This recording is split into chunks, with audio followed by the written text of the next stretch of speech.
everyone, this is Mrs. Snook with section 3.1, Lines and Angles.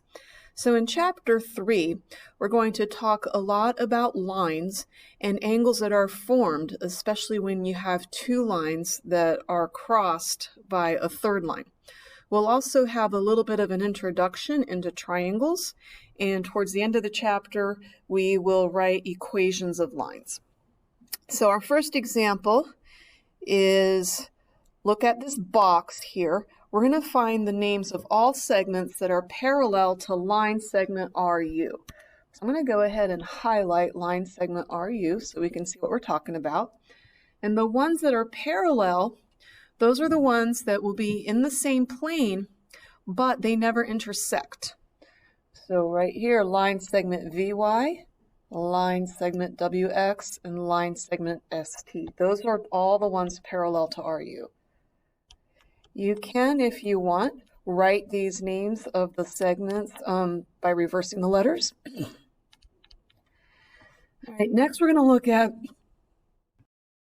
to look at line segments that are skewed to line segment SW. So let's erase these. We're going to highlight SW. Now, skew also means that the line segments never intersect, but the only reason they don't intersect is because they're in a different plane. So for example, line segment VY is skew. If they were in the same plane, then they would intersect, and that intersection would be perpendicular. So take a look at WX. That one is not skew because it intersects. But if you move it over to the other side of the box where VY is, it then can't intersect. So that's what skew means. And so skew to WS is line segment VY. Also skew would be line segment RU.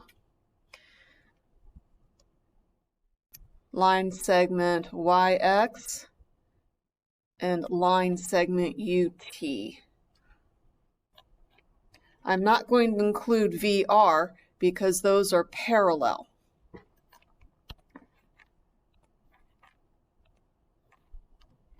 So we have line segment YX, line segment RU, line segment UT. And again, you are allowed to reverse the order of the letters when you name your line segments. All right, C, what are two pairs of parallel planes? So think of this picture as a box. It might even be helpful to go grab yourself a tissue box when you look at this. We have actually three pairs of parallel planes. The two front planes, the two side planes, and the top and bottom. We're only asked for two of these planes. I'm going to pick one plane. I'm going to pick the front. And then the plane parallel to the front is the back. Now, when we name our planes, we only need three letters.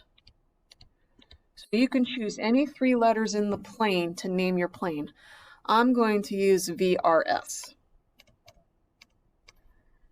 And I'm going to say parallel, so that two slashes there kind of looks like railroad tracks. That means parallel. And then the back plane, I just need three letters there, so I'm going to do plane YXT. You could choose a different set of three letters because we do have four in each of our planes. You could put them in a different order. So there's many, many different ways to answer this question. Now let's do, I think I'll do the right side and left side of the box. So I'm going to choose this plane. I'm going to call it WST.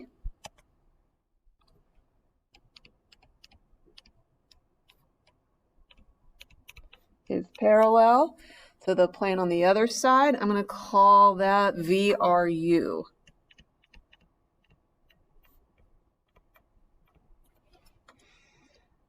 And then last is two segments that are parallel to plane RUYV. Now notice all four letters are used in this case. Your book will often use all four letters for naming a plane, but strictly speaking, you only need three. So let's highlight plane RUVY.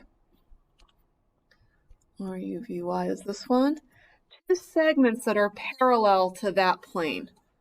Well, right here, I see two segments, WX and ST. Line segment WS and line segment WX.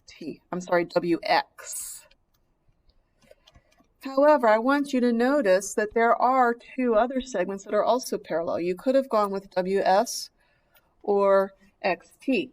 Those are also parallel. So lots of possible answers on this one. All right, example 2. This is where we're going into two different lines, and those lines have been intersected by a third line. So here's line 1, here's line 2. And T transversal, that's what we call the line that's intersecting. So we've got two lines, L1 and L2, and they're all being intersected by line T. And when that happens, 8 angles get formed. And those angle pairs do have special names. When we go into the next section, 3.2, we will also find that they have special relationships, mathematical relationships that we can use in writing equations. So first up is corresponding angles. So think of corresponding angles as like stove burners. So here is a stove burner. This will be mine. This is my stove. And then over here is your stove. My left back burner would correspond to your left back burner. So they're in the same place. They're in a corresponding location. So if you look at our picture, angle 1, which is the left back burner, corresponds with angle 3. So angle 1 and angle 3.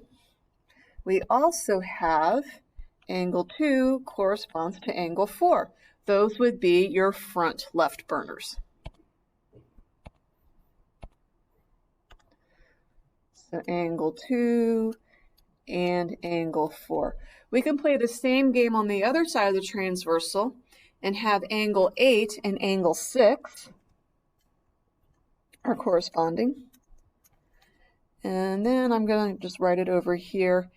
Angle 7 and angle 5 are corresponding.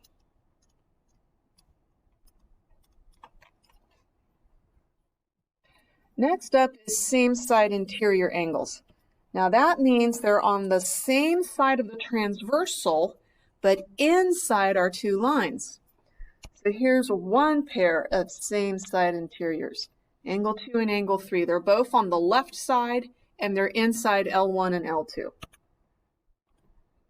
So angle 2 and angle 3. The other pair is angle 6 and angle 7. Those are both on the right side of the transversal and inside the line. So angle 6 and angle 7. Last one they're looking for is to name the same side exterior angles. Well, again, same side means the same side of the transversal. Exterior means outside. The same side of the transversal on the outside of our lines is angles 1 and angle 4.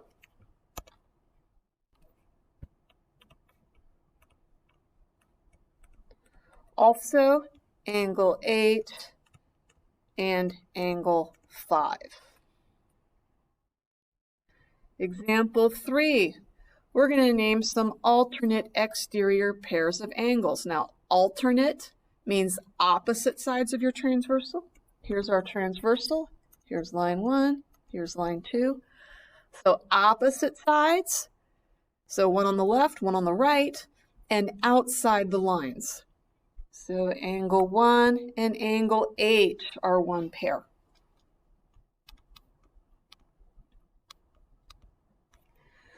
Also, we have angle 2 and angle 7.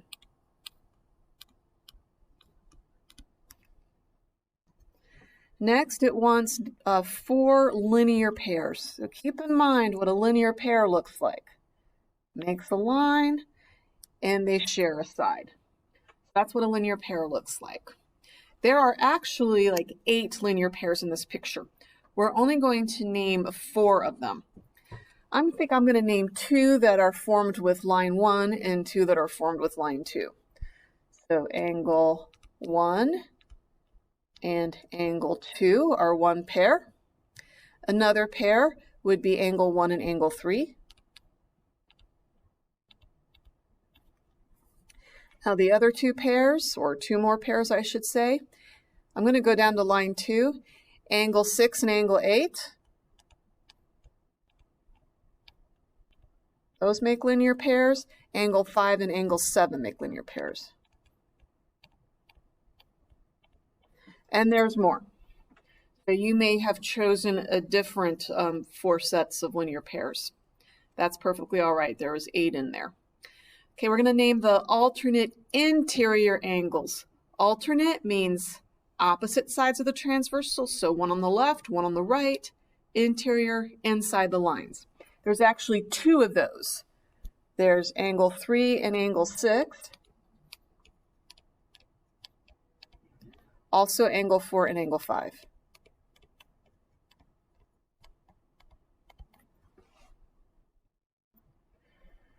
All right, now we're going to name 3 pairs of vertical angles. There's actually 4 pairs in this picture. Let's just find 3 of them. Remember, vertical angles are opposite each other in a crisscross. So angle 1 and angle 6 are vertical. I can also say angle 4 and angle 8.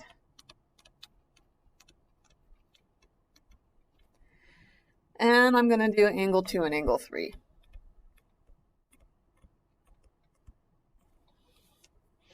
All right, so for practice on your own, I want you to name the pairs of corresponding angles. So what I want you to do is pause the video, name your 4 sets of corresponding angles, and then compare yours with mine and see if you got it. So pause your video now. Get angle 1 and angle 4. Then there's also angle 2 and angle 5. Angle 3 and angle 7. Angle 6 and angle 8. All right, what is the relationship between angle 3 and angle 4? Well, I see that they're on opposite sides of the transversal, so I'm initially thinking alternate. But angle 3 is external and angle 4 is internal. So it turns out that we don't have a special name for this relationship.